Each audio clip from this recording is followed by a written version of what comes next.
everyone, my name is Turcan Otilia. I am 20 years old and I am from the Republic of Moldova. Through my speech, I want to emphasize the importance of democracy in the modern society, referring to the historical past of my country.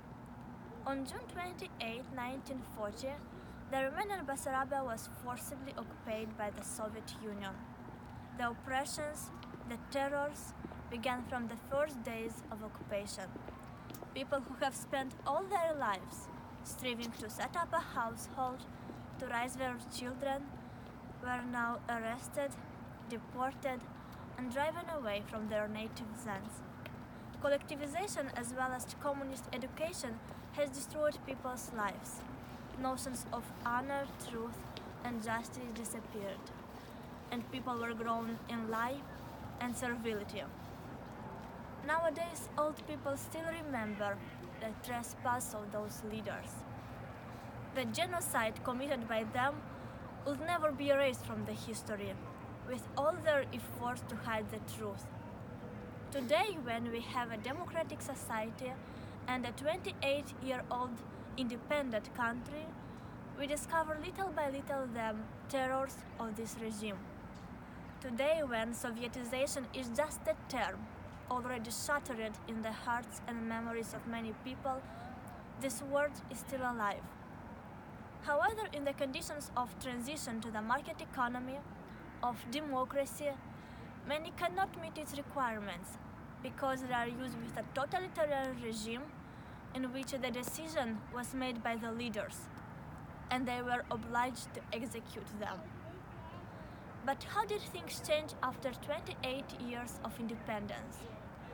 We live in a democratic society, but are we, citizens, aware of the essence of this phenomena, its values and norms? Democracy is not a simple matter of structures, it is a state of mind.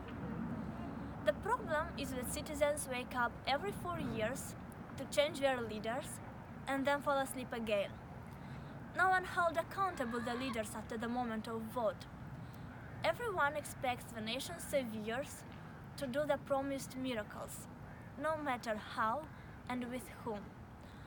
Another disadvantage of the Republic of Moldova is that the political class was born, grown, and educated during the USSR, and they carry a mental dowry which is very difficult to change under other conditions. This is how, after 28 years, it has reached a deadlock, the mistrust in the virtues of democracy. I have heard a lot of complaints of the kind, I don't vote because I can't change anything, or I'm no longer interested in elections because only some thieves change with other thieves, or voting doesn't matter. Of course, public institutions like parliament, the juridical system, the executive, local authorities play a central role in promoting a favorable environment for democracy. But it is one thing to create democratic institutions and another to convince everyone to live according to democratic norms. Of course, states play an important role, but equally important is the role of each of us. Democracy is a thing of value for which we should be fighting.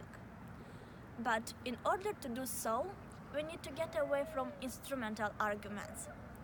We need to get away from saying that democracy matters for other things that it brings. And we need to get away from feeling in the same way that human rights matters for other things that it brings. Or we say women's rights matters for other things that it brings. Why we need to get away from those arguments?